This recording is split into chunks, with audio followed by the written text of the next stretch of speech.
Friends, ഈ കൊറോണയ്ക്ക് മുമ്പ് നമ്മൾ സ്വർണത്തിന്റെ വില നോക്കുകയാണെങ്കിൽ ഒരു ഗ്രാമിന് ഒരു 4000 4500 ആ റേഞ്ചിലായിരുന്നു. എന്നാൽ ഇപ്പോൾ നമ്മൾ നോക്കുമ്പോൾ സ്വർണത്തിന്റെ വില എന്ന് പറയുന്നത് ഒരു ഗ്രാമിന് തന്നെ 9000 റുപ്പീസിന്റെ അടുത്ത് വരുന്നുണ്ട്. അതുകൊണ്ട് തന്നെ ന്യായമായിട്ട് നോക്കുമ്പോൾ സ്വർണ്ണ വിലയിൽ ഒരു കറക്ഷന്റെ ആവശ്യമില്ലേ? ഇതേപോലെ സംഭവിക്കുമെന്നാണ് ചില എക്സ്പേർട്സ് പറയുന്നത്. എന്നാൽ മറ്റു ചിലർ അതിന് വാദഗതികളും വെക്കുന്നുണ്ട്. ഈ ഒരു വീഡിയോയിൽ എന്തുകൊണ്ടാണ് 2019 നിന്ന് ഇരട്ടിയായിട്ട് 2025 സ്വർണ്ണ വില കൂടാനായിട്ടുള്ള മെയിൻ റീസൺ എന്നും അതേപോലെ തന്നെ സ്വർണ്ണവില എന്ന് പറഞ്ഞിട്ട് കീഴെ ഇറങ്ങാനായിട്ടുള്ള ചാൻസ് ഉണ്ട് എന്ന് ചില എക്സ്പേർട്സ് പറയുന്നുണ്ട്.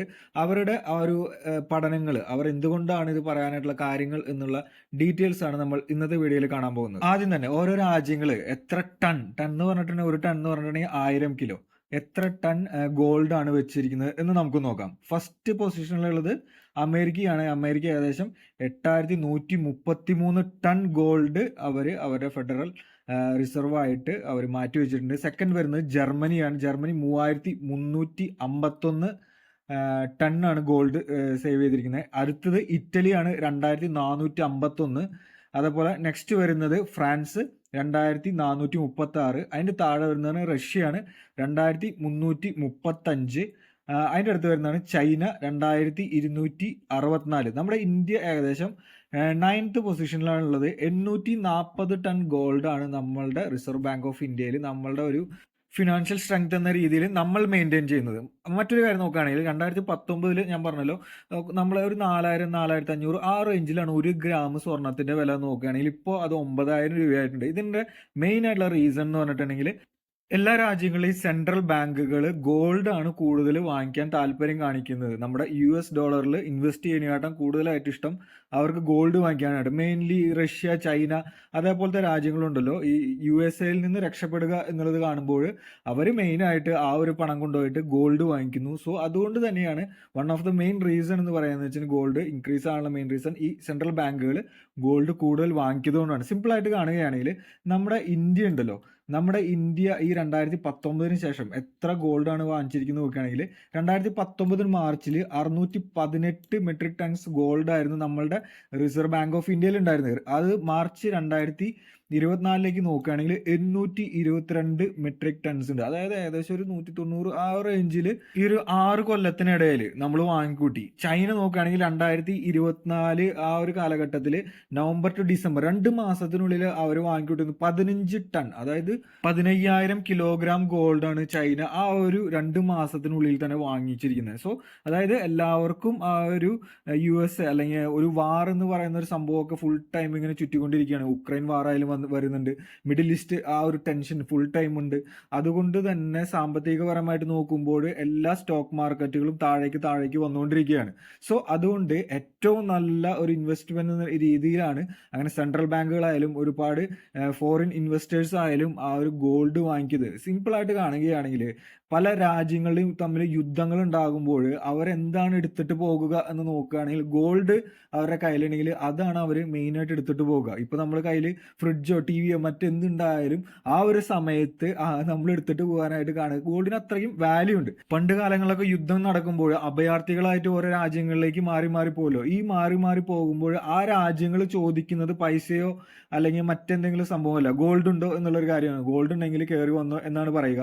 സോ ഗോൾഡ് എന്ന് പറയുന്നതിന് നമ്മുടെ ജീവിതത്തിൽ അത്രയ്ക്കും ഇമ്പോർട്ടൻസ് ഉണ്ട്. മറ്റൊരു കാര്യം എന്ന് വെച്ചിട്ടുണ്ടെങ്കിൽ, ഗോൾഡിന്റെ പ്രൈസ് കൂടാനായിട്ട് എല്ലാവരും കാണുന്ന മെയിൻ ആയിട്ടുള്ള റീസണുകളിൽ ഒന്നെന്ന് പറയുന്നത് വെച്ചിട്ടുണ്ടെങ്കിൽ, ഗോൾഡ് ഇൻവെസ്റ്റ്മെന്റ് എന്നതിനെക്കാട്ട് ഉപരി നമ്മൾ ഇൻഡസ്ട്രി ലെവലിലും അത് ഉപയോഗിക്കാൻ തുടങ്ങി എന്നുള്ളതാണ്. അതായത് നാനോ ടെക്നോളജീസിൽ ഉപയോഗിക്കുന്നുണ്ട്. മെഡിക്കൽ നോക്കുകയാണെങ്കിൽ ക്യാൻസർ ട്രീറ്റ്മെന്റിന്, പല്ലിന്റെ കാര്യങ്ങൾക്ക് വേണ്ടി ഗോൾഡ് ഉപയോഗിക്കുന്നുണ്ട്. സിമ്പിൾ ആയിട്ട് പറയുകയാണെങ്കിൽ നമ്മുടെ എയറോസ്പേസ് ഉണ്ടല്ലോ, അതിലൊക്കെ നമ്മൾ ഗോൾഡ് ഉപയോഗിക്കുന്നുണ്ട്. എങ്ങനെയാണെന്ന് വെച്ചിട്ടുണ്ടെങ്കിൽ, നമ്മുടെ സാറ്റലൈറ്റുകളൊക്കെ ആ ഒരു ഗോൾഡിന്റെ കോട്ടിംഗ് ആണ് വരിക. അതേപോലെ തന്നെ എയറോസ്പേസിന് ഉപയോഗിക്കുന്ന ഹെൽമെറ്റുകളിൽ ഗോൾഡിന്റെ കോട്ടിംഗ് ആണ് വരുന്നത്. എന്താണെന്ന് വെച്ചിട്ടുണ്ടെങ്കിൽ, റേഡിയേഷൻ അത് ഈസി ആയിട്ട് റിഫ്ലക്ട് ചെയ്യും. അതായത് ഹെൽമെറ്റിലും നമ്മുടെ സാറ്റലൈറ്റിലൊക്കെ റേഡിയേഷൻ വന്നിട്ടുണ്ടെങ്കിൽ ഈസി ആയിട്ട് അത് തട്ടി പുറത്തേക്ക് പോകുന്നത് കൊണ്ട് തന്നെ ഇതാണ് ഉപയോഗിക്കുന്നത്. അതേപോലെ ഇലക്ട്രോണിക് പ്രൊഡക്ട്സുകളിൽ, കമ്പ്യൂട്ടറിലായാലും ചിപ്സുകളൊക്കെ ആയാലും നമ്മൾ ഈ ഗോൾഡ് ഉപയോഗിക്കുന്നു. അതായത് മെയിൻ ആയിട്ട് നമ്മളുടെ ഇൻവെസ്റ്റ്മെന്റിനെക്കാട്ട് ഉപരി നമ്മൾ പല ഇൻഡസ്ട്രീസിലും ഇത് ഉപയോഗിച്ച് തുടങ്ങിയിരിക്കുന്നത് കൊണ്ടും ഇതിന്റെ ആ ഒരു റേറ്റ് കൂടാനായിട്ടുള്ള മെയിൻ റീസണുകളിൽ ഒന്നാണ്. സിമ്പിൾ ആയിട്ട് പറയുകയാണെങ്കിൽ, ഗോൾഡിന്റെ വില കൂടുവാനായിട്ടുള്ള മെയിൻ റീസൺ എന്ന് വെച്ചിട്ടുണ്ടെങ്കിൽ വെച്ചിട്ടുണ്ടെങ്കിൽ യുദ്ധഭയം, അതായത് ലോകത്ത് ഒരു മൂന്നാം ലോക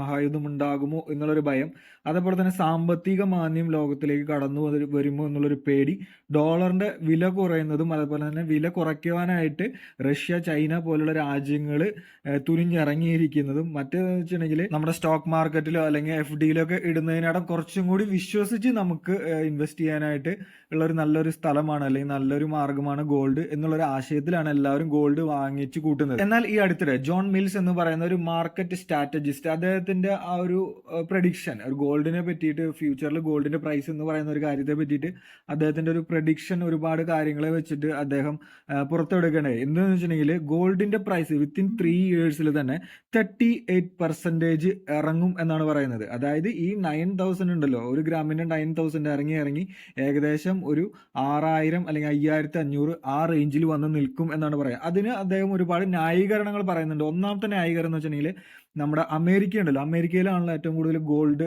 റിസർവ് ഉള്ളത്. അതായത് 8,133 ടണ്ണ് ഗോൾഡ് ആണ് അവരുടെ കയ്യിൽ റിസർവ് ആയിട്ടുള്ളത്. അതേപോലെ തന്നെ നല്ല കടമുണ്ട് അമേരിക്കയ്ക്ക്. സോ അവരുടെ കയ്യിലുള്ള ആ ഒരു ഗോൾഡ് സെല്ല് ചെയ്തിട്ട് ആ ഒരു കടം വീട്ടാനായിട്ടുള്ള ചാൻസ് ഉണ്ട്. അതുകൊണ്ടാണ് പെട്ടെന്ന് ആ ഒരു ഗോൾഡ് പ്രൈസ് ഇറങ്ങും എന്ന് ഇദ്ദേഹം പറയുന്നത്. മറ്റൊരു കാര്യം എന്ന് വെച്ചിട്ടുണ്ടെങ്കിൽ ഈ മൈനിങ് കമ്പനീസ് ഉണ്ടല്ലോ, ഈ ഒരു ഗോൾഡ് പ്രൈസ് കൂടിയോണ്ട് തന്നെ വലിയൊരു പ്രോഫിറ്റ് ആണ് അവരെ സംബന്ധിച്ചിടത്തോളം അവർക്ക് കയ്യിൽ വന്നിരിക്കുന്നത്. അതുകൊണ്ട് തന്നെ അവർ ഒരുപാട് ഗോൾഡ് ഇനിയും മൈൻ ചെയ്തെടുക്കാനുള്ള ചാൻസ് അവിടെ കൂടുതലാണ്. അപ്പോൾ എന്താ സംഭവിക്കുക? അപ്പോൾ ഒരുപാട് സപ്ലൈ ആയി ഡിമാൻഡ് കുറയും, പൈസ അതിനനുസരിച്ച് കുറയ്ക്കേണ്ടി വരും. അതുകൊണ്ടാണ് അദ്ദേഹം ഒരു 38% വിത്തിൻ 3 yearsൽ തന്നെ ഡ്രോപ്പ് ആകാനുള്ള ചാൻസ് ഉണ്ടെന്ന് പറയുന്നത്. പക്ഷേ എക്സ്പേർട്സ് പറയുന്നത് എന്താണെന്ന് വെച്ചിട്ടുണ്ടെങ്കിൽ ഒരിക്കലും 38% ഒന്നും ഡ്രോപ്പ് ആകില്ല എന്നുള്ള ഒരു കൺഫർമേഷനോട് കൂടിയിട്ടാണ് അവർ പറയുന്നത്. കാരണം എന്താണെന്ന് വെച്ചിട്ടുണ്ടെങ്കിൽ ഈ ഒരു ഇതുണ്ടല്ലോ, വാറിന്റെ ചാൻസ്, നമ്മൾ മുമ്പ് പറഞ്ഞ ആ ഒരു ചാൻസുകളൊക്കെ സ്ട്രോങ് ആയിട്ട് നിൽക്കുന്നത്. വാറിന്റെ ചാൻസ്, സ്റ്റോക്ക് മാർക്കറ്റിന് സ്ഥിരതയില്ല, അതേപോലെ തന്നെ എല്ലാ ബാങ്കുകളിലെയും സെൻട്രൽ ബാങ്കുകൾ ഈ ഒരു ഗോൾഡ് വാങ്ങിക്കാനുള്ള താല്പര്യം കാണിക്കുന്നു. ആളുകളായാലും മറ്റ് ഇൻഡസ്ട്രീസിലായാലും ഗോൾഡ് ഉപയോഗിക്കുന്നു. സോ ആ ഗോൾഡിന്റെ ഡിമാൻഡ് ഒരിക്കലും ഡൗൺ ആകില്ല, പ്രൈസും അതിനനുസരിച്ച് ഡൗൺ ആകില്ല എന്നും പറയുന്നുണ്ട്. ഇതൊക്കെ അവരുടെ ആ ഒരു സ്പെക്കുലേഷൻസ് മാത്രമാണ്, ഊഹാപോഹങ്ങൾ മാത്രമാണ്. ഇതിൽ നമ്മൾക്ക് എങ്ങനെയാണ് ഇത് ഉണ്ടാകുക അല്ലെങ്കിൽ ഭാവിയിൽ എന്താണ് സംഭവിക്കുക എന്നൊന്നും നമുക്ക് ഒരിക്കലും ഉറപ്പിച്ച് പറയാനായിട്ട് സാധിക്കില്ല. സോ അതുകൊണ്ട് തന്നെ നിങ്ങൾ ഒരിക്കലും ഇതിനനുസരിച്ചിട്ടൊന്നും നിങ്ങളെ പ്ലാനൊന്നും ചെയ്യരുത്. നിങ്ങളെ ഫിനാൻഷ്യൽ എക്സ്പേർട്സിനനുസരിച്ച് മാത്രം, അവർ നല്ല പൈസയുള്ള ആളുകളാണെങ്കിൽ അവർക്ക് എങ്ങനെ പോലെ ഒരു ഫിനാൻഷ്യൽ അഡ്വൈസർ ഉണ്ടായിരിക്കും. ആ ഒരു ഫിനാൻഷ്യൽ അഡ്വൈസറിൻ്റെ അടുത്ത് ചോദിച്ചിട്ട് മാത്രമാണ് തീർച്ചയായിട്ടും ഇതേപോലത്തെ ഡിസിഷൻ എടുക്കാൻ പാടുള്ളൂ. ഇതേപോലത്തെ റിപ്പോർട്ട്സുകൾ വരുമ്പോൾ ഫിനാൻഷ്യൽ അഡ്വൈസർ ഉള്ളത് തീർച്ചയായിട്ടും നമ്മളെ സംബന്ധിച്ചിടത്തോളം നല്ല ഒരു കാര്യമാണ്. അടുത്ത നമുക്ക് ഗോൾഡിനെ പറ്റി കുറച്ച് ഇൻട്രസ്റ്റിംഗ് ആയിട്ടുള്ള കാര്യങ്ങൾ നോക്കാം. നമ്മൾ വിചാരിച്ചിട്ടുണ്ടാവില്ല ഗോൾഡ് എന്ന് പറയുന്നത് നമ്മൾ ഓൾറെഡി ഈ എർത്ത് ഉണ്ടായപ്പോൾ തന്നെ ഉണ്ടായിട്ടുള്ളതാണ്. എന്നാൽ അങ്ങനെയല്ല. ഒരു 4 ബില്യൺ ഇയേഴ്സിന് മുൻപ്, 4 ബില്യൺ എന്ന് പറയുമ്പോൾ എത്രയാ, ഒരു ബില്യൺ എന്ന് പറയുമ്പോൾ 400 കോടി വർഷങ്ങൾക്ക് മുമ്പ് ഉണ്ടായിട്ടുള്ള ഒരു സൂപ്പർനോവ എക്സ്പ്ലോഷൻ, അതായത് ഒരു സ്റ്റാർ പൊട്ടിത്തെറിച്ച്, നമ്മുടെ യൂണിവേഴ്സിലുള്ള സ്റ്റാർ പൊട്ടിത്തെറിക്കുമ്പോൾ അതിൻ്റെ ഒരു ഭാഗം എങ്ങനെ പോലെ എല്ലായിടത്തേക്കും ചിതറിപ്പോയല്ലോ, ആ ഒരു ഭാഗം ശരിക്കും പറഞ്ഞാൽ നമ്മുടെ എർത്തിൽ വന്ന് പതിച്ചിട്ടുണ്ട്. അതാണ് ശരിക്കും പറഞ്ഞാൽ ഗോൾഡ് എന്ന് പറയുന്നത്. സോ അതുകൊണ്ട് തന്നെ അതൊരു ലിമിറ്റഡ് ക്വാണ്ടിറ്റിയാണ് നമ്മുടെ എർത്തിലുള്ളത്. എന്നാൽ മനുഷ്യന്മാരുടെ എണ്ണം കൂടിക്കൊണ്ടിരിക്കുന്നു, ഗോൾഡിൻ്റെ ആ ഒരു ഡിമാൻഡ് കൂടിക്കൊണ്ടിരിക്കുന്നു. അതുകൊണ്ടാണ് പൈസ ഓരോ ദിവസവും കൂടിക്കൊണ്ടിരിക്കുന്നത്. മറ്റൊരു കാര്യം നോക്കുകയാണെങ്കിൽ ഈ ഗോൾഡ് ഉണ്ടല്ലോ, ഗോൾഡ് നമ്മൾക്ക് ആർട്ടിഫിഷ്യലായിട്ട് തന്നെ ഉണ്ടാക്കാൻ സാധിക്കുമോ എന്ന് ചോദിച്ചിട്ടുണ്ടെങ്കിൽ ലാബിൽ ടെസ്റ്റ് ചെയ്തിട്ട് ഗോൾഡ് ഉണ്ടാക്കി നോക്കിയിട്ടുണ്ട്. പക്ഷെ അതിന് സൂപ്പർ കൊളൈഡർ വേണം. അവിടെ സംഭവിച്ച അതേ കൊളീഷൻ ഇവിടെ നടക്കണം. അത് നടക്കണമെങ്കിൽ നമ്മൾക്ക് ആ ഒരു ഗ്രാം ഗോൾഡ് ഉണ്ടാക്കാൻ തന്നെ അതിൻ്റെ ഒരു 100 ഇരട്ടി പൈസ ചിലവാകും. അതുകൊണ്ട് തന്നെ അത് ഇമ്പോസിബിൾ ആയതുകൊണ്ടാണ് ശരിക്കും പറഞ്ഞാൽ നമുക്ക് അത് നമ്മളെ കൊണ്ട് ഉണ്ടാക്കാനായിട്ട് സാധിക്കാത്തത്. മറ്റൊരു കാര്യം എന്ന് വെച്ചിട്ടുണ്ടെങ്കിൽ 24 ക്യാരറ്റ് ഗോൾഡ് എന്ന് പറഞ്ഞിട്ടുണ്ട്, കേട്ടിട്ടുണ്ടാവുമല്ലോ. ഈ 24 ക്യാരറ്റ് എന്ന് പറഞ്ഞത് നോൺ ടോക്സിക് ആണ്. അത് നമുക്കൊരു ലിമിറ്റഡ് എമൗണ്ട് നമ്മൾ കഴിക്കുന്നത് കൊണ്ട് നമുക്കൊരു പ്രശ്നം ഉണ്ടാവില്ല. മറ്റൊരു കാര്യം, ഈ ഗോൾഡ് എന്ന് പറയുന്നത് നമ്മളുടെ ആ ഒരു സമയത്ത്, ആ ഒരു എക്സ്പ്ലോഷൻ്റെ സമയത്ത് നമ്മുടെ ഭൂമിയിൽ വന്ന് വീണിട്ടുള്ള ഏകദേശം 20 മില്യൺ ടൺ ഗോൾഡ് നമ്മുടെ ഓഷ്യൻ്റെ അകത്ത് ഡിസോൾവ് ആയിട്ടുണ്ടെന്നാണ് പറയുന്നത്. അതായത് ഡിസോൾവ് എന്ന് പറഞ്ഞാൽ അലിഞ്ഞ് ചേർന്ന് പോയിട്ടുണ്ടാകും എന്നാണ് പറയുന്നത്. നാച്ചുറലി നോക്കുകയാണെങ്കിൽ ഗോൾഡിന്റെ കളർ എന്ന് പറയുന്നത് ഷൈനി യെല്ലോ കളറാണ്. എന്നാൽ ഇപ്പോൾ നമുക്ക് കിട്ടുന്നത് ഒരു എക്സ്ട്രാ കുറച്ചും കൂടി കളർ ബ്രൈറ്റ് ആയിട്ടുള്ള ഒരു കളറാണ്. അതായത് നാച്ചുറൽ എന്ന് പറഞ്ഞിട്ടുണ്ടെങ്കിൽ ഷൈനി യെല്ലോ കളറാണ്.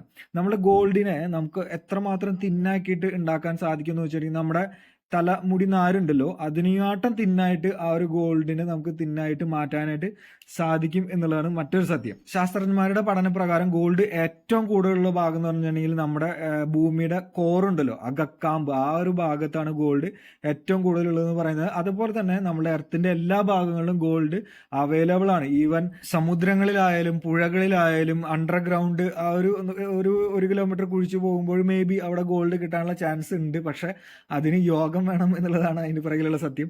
സോ ഗോൾഡ് എന്ന് പറയുന്നത് വളരെ ഇൻട്രസ്റ്റിംഗ് ആയിട്ടുള്ള ഒരു സംഭവമാണ്. നമ്മളെ സംബന്ധിച്ചിടത്തോളം അത് ഒരു പ്രഷ്യസ് ആയിട്ടുള്ള ഒരു സംഭവമായിട്ട് കാണുന്നത് കൊണ്ടാണ് ഗോൾഡിന് ഇത്രയും പ്രൈസ് ഓരോ നിമിഷവും കൂട്ടിക്കൊണ്ടിരിക്കുന്നത്. മറ്റൊരു കാര്യം സിമ്പിളായിട്ട് കൂടുന്നത് വെച്ചിട്ടുണ്ടെങ്കിൽ ഗോൾഡിന് എങ്ങനെ ലിമിറ്റഡ് ക്വാണ്ടിറ്റി ഉള്ളൂ, പക്ഷെ മനുഷ്യന്റെ നമ്പർ കൂടുന്നതിനനുസരിച്ചാണ് അതിന്റെ ആ ഒരു അവൈലബിലിറ്റിയും ഡിമാൻഡൊക്കെ കൂടിയിട്ട് പൈസയും കൂടിക്കൊണ്ടിരിക്കുന്നത്. ഓക്കെ ഫ്രണ്ട്സ്, നമ്മൾ ഇന്നത്തെ വീഡിയോ ഇവിടെ വൈൻഡ് അപ്പ് ചെയ്യുകയാണ്. നിങ്ങൾക്ക് തീർച്ചയായിട്ടും ഒരു ചെറിയൊരു ഇൻഫർമേഷൻ ഗോൾഡിനെ പറ്റി ലഭിച്ചു എന്ന് വിശ്വസിക്കുകയാണ്. നമുക്ക് അടുത്ത ഒരു നല്ലൊരു വീഡിയോ ആയിട്ട് കാണാം. അതുവരേക്കും ബൈ.